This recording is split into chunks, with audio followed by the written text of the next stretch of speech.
Hi everybody, hi everybody, this is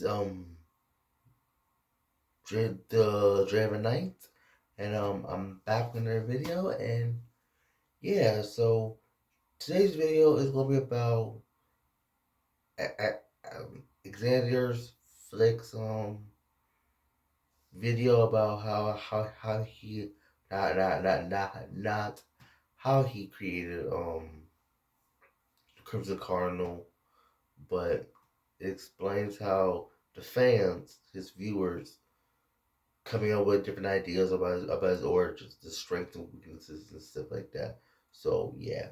So anyway, we're gonna get started and hope you guys like it. Here we go. Every superhero needs an origin story. And by I'm the way, rebooting characters this from is my a childhood reaction. superhero universe, and this hero never got one. So I asked my viewers for help, and after sifting through over 600 comments, it's time for me to find the perfect origin story. Some of them are right on target, others not so much. But first, let's talk about the hero in question. Meet the Crimson Cardinal. He's just one of the many superheroes I created over a decade ago. He's a member of the Hero Assembly. Back when I made him, he was really just a mysterious character. A hero with a tragic past that turned them into a silent assailant. But if I'm being honest, that might have just been an excuse to figure it out later. Hence why I thought it might be fun to ask you guys for ideas. But what makes a good origin story? In order for an ordinary person to become a superhero, they have to endure some sort of life-altering event. Usually this is a soul-crushing hardship that serves as an inflection point, an opportunity to transcend their tragedy, and transform themselves into a hero that protects others with their newfound abilities. In this case, the hero's design also tells us a lot about the hero. The Crimson Cardinal has a red armored suit with talons. He's a silent, martial arts wielding warrior who has the ability to unleash a supersonic scream. So when reading your comments, we have to factor in these questions. Why is the Cardinal his symbol? How did he gain his superhuman abilities? How was he trained to fight? And what pushed him to become a superhero? If you want to watch me build my superhero universe or want to learn how to make superheroes yourself, subscribe so you don't miss any upcoming videos like this one. Let's dive into your comments. For Crimson Cardinal's tragic origin story, Captain Lakes writes that the Cardinal was born in Russia, and at some point as he got older, they, and I assume the government, found out that he had superpowers. And as he grew up in their facilities and endured the brutal testing that would push him to his limits, he became powerful enough to escape, vowing that no one would be harmed again. This backstory was pretty highly rated. I can imagine that years after being pushed to your limits with no regard for your well-being would inform the person that the Crimson Cardinal became after he escaped. Ben Legal writes, a backstory established in a world that seems to have a big prejudice against superhuman people, kind of like the X-Men. The Cardinal had a harmful relationship with his parents, with the exception being a father figure he found outside of his family that taught him martial arts and good morals, like, do not let your pain define you, or something.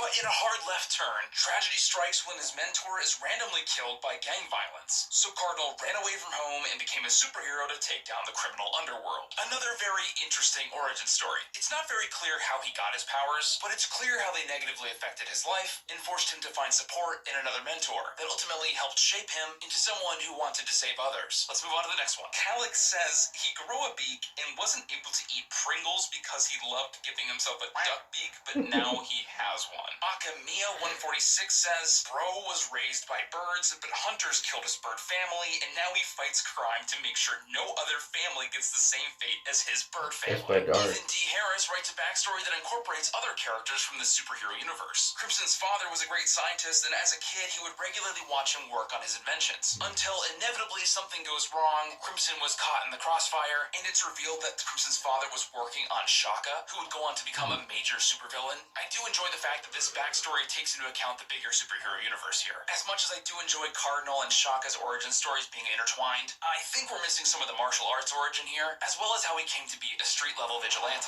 You might be saying to yourself, Xander, you already know how to make an origin story. You've done it for all of your other characters. And I'd say you're absolutely right. I have. And before this video, I even wrote one for the Crimson. I mean, we all do it. You see a line, have no idea what it's for, but your brain's like, should I join it? It's crazy. That's crazy. Let me call you back. I gotta stand on the line. This is actually pretty good. Anyway, we're gonna continue to add, so I'm gonna skip it. So it's right here. And at the end of this video, I'm going to read my version of the Crimson Cardinal's backstory. Your nervous system writes a very in-depth origin story that I think I'm just going to read. The Crimson Cardinal is found as an orphan and raised in a clan of fighters that study a more aerial and graceful form of fighting. The Crimson Cardinal soon learns that these techniques of fighting can't be learned and mastered by still being human, and is soon taken away by his own family to be given this new fighting style. He gains his powers of healing, sonic scream, and fly, and at first he finds these things cool and exciting, and forgives the clan for forcing him to have powers, until he learns from a double agent within the clan that this isn't a good thing. He tells the Crimson Cardinal that his parents and many others were killed in order for the clan to get young members to learn these new martial arts and then gain powers, so that the clan could then take over their homeland and then the world. Crimson Cardinal is skeptical at first, but the double agent shows him the finding of an orphan. The Crimson Cardinal is horrified and enraged by this, and develops a plan with the agent on how to defeat the clan. They try, but fail, and the agent dies while allowing Crimson Cardinal to escape, and he swears from that day on that he'll come back and have revenge. Now this one is pretty interesting, especially the ritual that parents can give their kids to give them powers, that in the end turns out to be a total lie, would leave the Crimson Cardinal with a lot of trust issues. And in relation to how things go down with the clan, he definitely has some work to do, especially if he's going to stop other families from being affected by this. I do wonder by what means the clan were giving these kids powers though. Okay,